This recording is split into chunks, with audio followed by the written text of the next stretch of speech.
So the title of today's sermon is Let Them Mix Playdoh. And I just need you to hear that sentence before I start reading, because it is important that you internalize that in every possible way that you can. Okay? So I need to be honest with you all. This sermon has been taunting me pretty much since the moment that I had come up with the idea. Back in May, I was excited. The concept felt really clever and playful and layered. Let them mix Play-Doh. It's a really simple phrase, but it holds a lot of meaning, doesn't it? But when it came right down to writing my thoughts, I found myself overwhelmed and unsure of really where to begin and what direction I was going in. And then I realized if that's not parenting, then I don't actually know what is. Parenting is beautiful and brutal and confusing. And it's full of contradictions, moments that are so full of love and awe, and you think that your heart might just explode.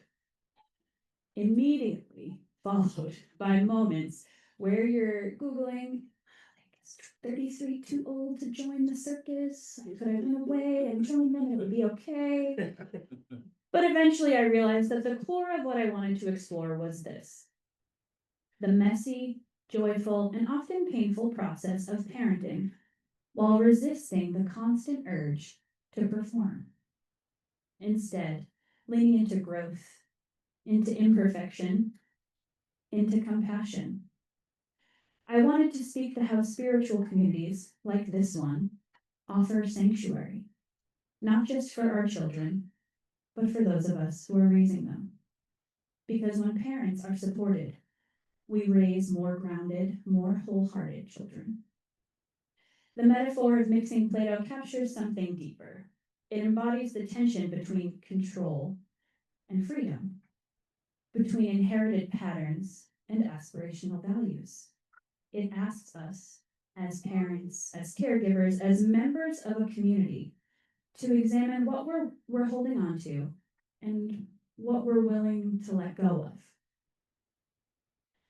So I started by asking myself some questions. What does it mean to be a parent in a world full of noise, judgment, and most often curated perfection? The task of raising a child is daunting enough, but doing it while swimming in a sea of media, opinion, and comparison, that takes a pretty heavy toll. Now, as a classic millennial, I am constantly online. I'm bombarded with videos of parents packing perfect lunches, color-coded and themed by day, sandwiches stamped with edible ink messages, snacks cut out into shapes of woodland creatures, reusable bento boxes, and a designer water bottle to match, with a caption like a hashtag of a mom just doing her best. I wish that was an exaggeration. I know. It's not at all. So I watch these videos and I think to myself, I could do that. I should do that, for sure. But then there comes kind of a quiet whisper. Maybe I'm not doing enough. Now, let's be real. I know that's not true. And I know it intellectually. But emotionally, it still lands. The algorithm does not care about my self-esteem. Doesn't. But here's the thing though. So I mentioned this earlier that I'm a teacher. And I've seen what happens when those kids open those beautiful bento boxes. It is chaos. They rip through them like raccoons in a trash can. Okay, they're hungry. They're not savoring the artfully arranged fruit. They're not reading the handwritten sandwich messages, because most of the time they cannot even read yet. Now, but mind you, all kidding aside, if this is something that fills your bucket and makes you feel good as a parent, please do not let this sway you from doing so. This is not a judgment on where you are putting your energy.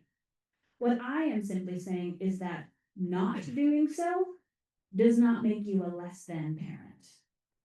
The problem is not the cute lunch. It's the belief that our love for our children is only as good as the effort we can visibly perform. Loving, caring for, and showing up for our children is enough. If your child feels loved, seen, heard, valued, and safe, that's parenting. That's care. So next I ask myself, what small things evoke big discomfort and why? Mixing Play-Doh. In my childhood, it was turning on the dome light in the car. Yes, some of you know the exact thing I'm talking about. Driving barefoot is a big no-no. It's not illegal in New Hampshire, I checked. Standing too close to the TV, leaving food on your plate, crossing your eyes, all of these things. We were told all sorts of things growing up. Everyone was. The dome light was illegal. If we crossed our eyes, they would stay that way, that we had to eat our full plate of food, or children elsewhere would obviously starve. And I see some of you nodding along because you were fed this information too, right? But when I look back now, I wonder, why didn't they just tell me the truth? Why didn't they just tell me? Why not say, I don't like when you mix the Play-Doh because once the colors are mixed, you can't undo it. And that really bothers me. Why not say, the dome light distracts me when I drive and that makes me feel unsafe. Please keep it off. Or when you leave food on your plate, I feel frustrated because I put effort and money into preparing this meal. So many of these little rules were actually about the adult's feelings. They were about control. And that's not inherently bad, don't get me wrong. We all need to feel in control sometimes. But the problem comes when we dress our feelings up as universal truth or morality, rather than being honest about what's actually going on. When we're not honest, and kids can always tell, when we're not honest, we pass down arbitrary rules that don't teach our kids why, only what. And then we wonder why they don't trust us when we go to explain what's happening in the world. So now, I try to pause and ask myself, is this discomfort that I'm feeling mine? Am I reacting from my own patterns or from my child's needs? It can be pretty eye-opening. This is where parenting becomes spiritual work, because it's not just about responding to the moment, it's about noticing why we respond the way that we do. And that led me to my next question, which was, where am I gripping really tightly? And where can I soften? I've mentioned this now several times. The last 12 years, I've been teaching primarily kindergarten and first grade, right? And I'm really fortunate. I'm in a career field where I've been praised for really creative lessons, for emotional support strategies, for helping young children navigate behavior and big feelings. I have trained for this. I have earned awards for this. And now I have a 5.5-year-old. Just let that sit. Just picture 5.5 while I get one.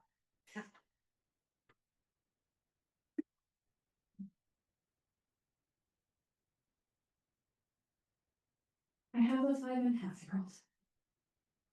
Let me tell you, in case you were not sure, parenting is not the same as teaching. I don't know if you knew that. But these are my children. These are my relationships, my attachments, my patterns, my wounds. These are my expectations crashing into the reality of who these little people actually are.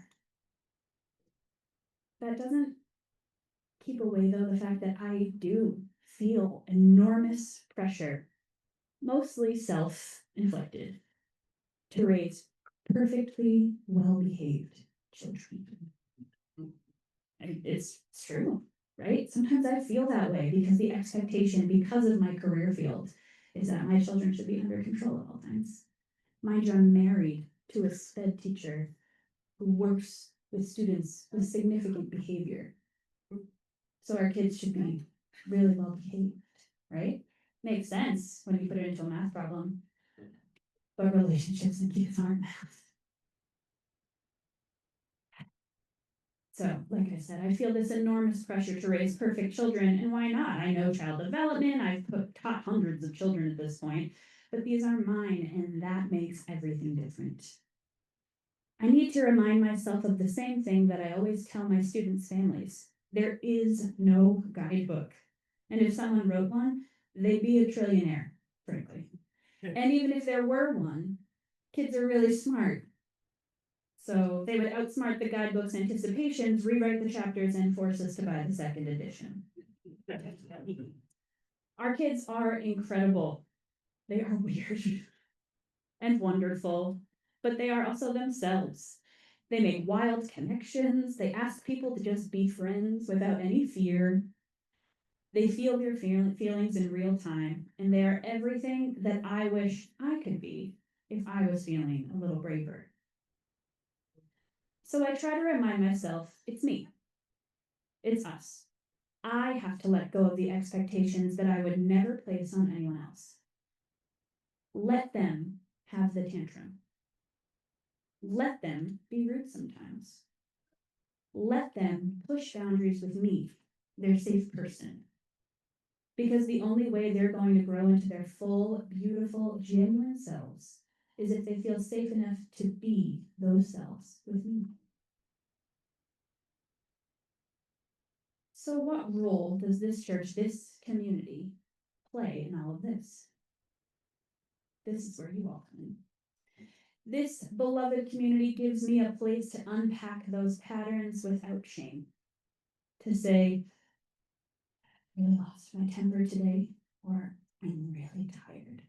Or to share beautiful Wonderbox stories of these beautiful moments that sometimes happen. And to hear back from you all, me too. I get it. You're not alone. Let me also be quite clear. I am not asking for unsolicited or parenting advice.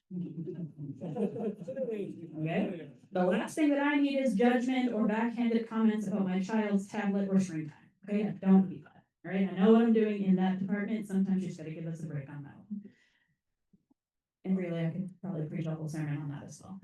But what I am asking for is the kind of witnessing that this community already offers so beautifully. Every Sunday, and I mean every Sunday, people stop to ask me how my kids are doing. You ask them how they're doing. You greet them by name. You engage them like they matter, and they do. You offer help not by taking over, but by checking in with your eyes, your presence, and your respect. Really making sure that no one sticks their fingers in an outlet without appreciating this. You treat parenting not as invisible labor, but as sacred. You see me, you see us, you help me raise my children. You acknowledge the effort, the exhaustion, the heartbreak, and the joy. And in a world that keeps telling me that curated perfection is the only way to prove my love, you remind me that being real is enough. You make me feel like I can be my whole self, not just a mom, but a human being. You make me feel like I am held in love, and you make us feel connected. So let them mix Play-Doh. Let them swirl it into a muddy, strange color that you'll never separate again. Let them create, let them experiment, let them feel, and let yourself feel too. Let yourself grieve the neatness. Let yourself unlearn the rules, and let yourself soften.